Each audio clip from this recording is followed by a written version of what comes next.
السلام علیکم ورحمۃ اللہ وبرکاتہ۔ محترم ناظرین، جیسا کہ ہم سب جانتے ہیں کہ ابھی یہ فتنوں کا دور ہے، ہم فتنوں کے دور میں جی رہے ہیں۔ ہر طرف سے فتنے منہ کھول کر کھڑے ہیں، ہر طرف سے گمراہی منہ کھول کر کھڑی ہے۔ لیکن فتنوں کے آنے کے انداز، گمراہی کے آنے کے انداز الگ الگ ہوتے ہیں۔ اس میں سے میں آج آپ کو دو چور دروازے بتاتا ہوں۔ یہ ایسے چور دروازے ہیں کہ یہاں سے فتنے اور گمراہی بہت ہی آسانی سے داخل ہو جاتی ہیں، ہمیں معلوم بھی نہیں ہوتا۔ ہم سمجھتے ہیں کہ ہم تو صحیح راستے پر ہیں، لیکن یہ چور دروازہ ایسا ہے کہ آسانی کے ساتھ کوئی بھی آپ کو گمراہ کر سکتا ہے۔ ان میں سے ایک چور دروازہ یہ ہے، جو لوگ عام طور پر کہتے ہیں کہ ہر کسی کی بات سننی چاہیے اور پھر ان میں سے اچھی باتیں لے لینی چاہیے۔ یہ ایک چور دروازہ ہے۔ یہ بات جو ہے وہ سلف صالحین کے حوال سے ناواقفیت کی دلیل ہے۔ امام مالک رحمۃ اللہ علیہ کے پاس ایک آدمی آیا جس کے نظریات تھوڑے سے اہل سنت سے ہٹے ہوئے تھے۔ اس نے آ کر امام مالک سے کہا کہ میں آپ سے کچھ بات کرنا چاہتا ہوں، اپنے خیالات آپ کے سامنے پیش کروں گا اور میں اس پر دلیل دوں گا، اگر آپ کو سمجھ میں آ جاوے تو ٹھیک ہے۔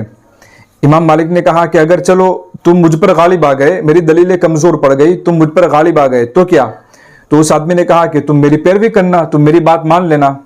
پھر امام مالک نے کہا کہ اچھا، اگر پھر کوئی دوسرا آدمی آئے گا اور ہم دونوں سے مناظرہ کرے گا، الگ کوئی نظریات لے کر کے آئے گا اور ہم سے مناظرہ کرے گا اور وہ ہم دونوں پر غالب آ گیا، اس کی دلیلیں مضبوط ہو گئی اور ہم اس کے مقابلے میں کمزور پڑ گئے تو اس نے کہا کہ ہم دونوں اس کی بات مان لیں گے۔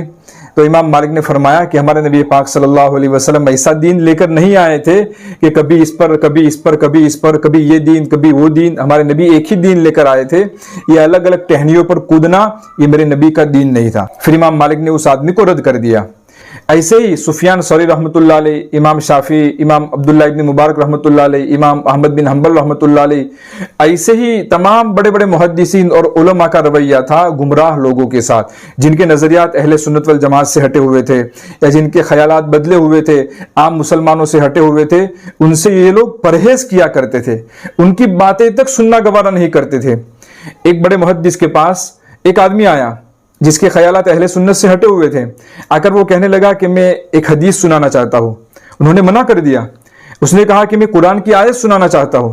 انہوں نے اس سے بھی منع کر دیا۔ ایسے بے شمار واقعات ہیں ہمارے اکابر کے، سلف صالحین کے، کہ وہ گمراہ لوگوں کی بات تک سننا نہیں پسند کرتے تھے، بلکہ ان سے حدیث بھی سننا گوارا نہیں کرتے تھے کہ پتہ نہیں کون سی ان کی بات دل پر اٹک جاوے اور ہمیشہ کے لیے پھر وہ ایک پھندا بن جاوے۔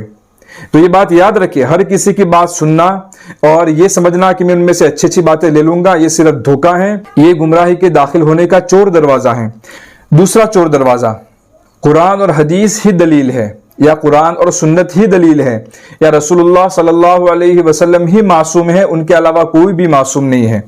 یہ بھی ایک بہت بڑا چور دروازہ ہے، کیونکہ یہ تو ہر مسلمان کا ایمان ہے کہ حقیقت میں قرآن اور حدیث ہی مستقل دلیل ہے۔ اسی طریقے سے رسول اللہ صلی اللہ علیہ وسلم ہی معصوم ہے۔ اگر اس کے علاوہ کسی کا کوئی عقیدہ ہوگا تو وہ مسلمان کہاں رہے گا؟ لیکن در حقیقت جو لوگ یہ کہتے ہیں کہ قرآن اور حدیث ہی دلیل ہے، وہ یہ کہنا نہیں چاہتے کہ ان کو دلیل بناؤ، بلکہ وہ یہ کہنا چاہتے ہیں کہ تم جن بزرگوں پر اعتماد کر کے دین پر چلنے کی کوشش کرتے ہو، ان بزرگوں پر اعتماد کرنا چھوڑ دو۔ کیوں؟ اس لیے کہ قرآن اور حدیث پر عمل کرنے کے لیے فہم ضروری ہے۔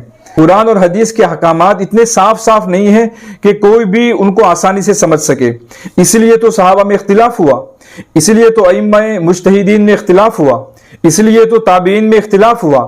اگر قرآن اور حدیث کے احکامات بالکل صاف واضح ہوتے تو یہ اختلاف کیوں ہوتا؟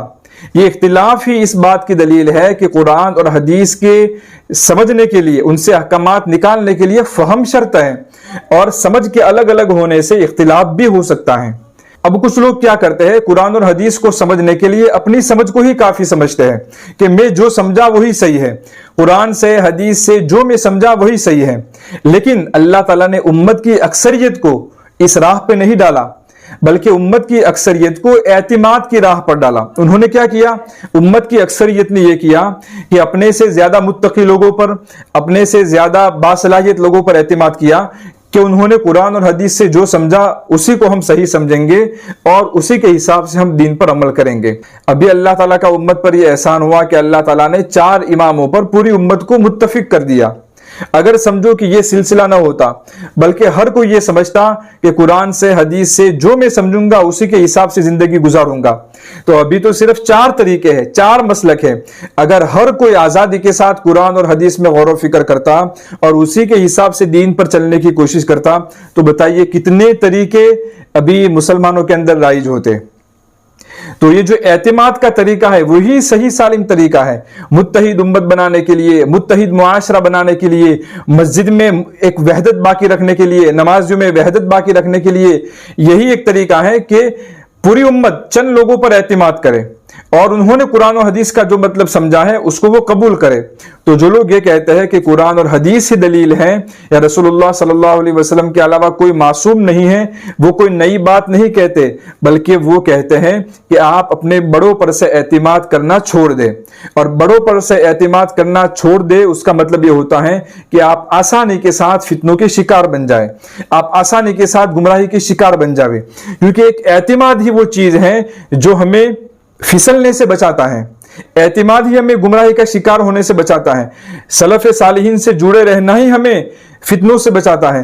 اور اگر ایک مرتبہ بڑوں سے اعتماد ہٹ گیا تو پھر کسی پر بھی اعتماد کرنے میں آپ کی زندگی بیت جائے گی، آپ بھروسہ نہیں کر سکیں گے، کسی پر بھی اعتماد نہیں کر سکیں گے، اور اگر اعتماد نہیں کیا تو آسانی کے ساتھ فتنے آپ کو اپنا لقمہ بنا لیں گے، گمراہی آپ کو اپنا لقمہ بنا لے گی، آپ کو پتہ بھی نہیں چلے گا۔ اللہ تعالی ہماری تمام فتنوں سے حفاظت فرمائے۔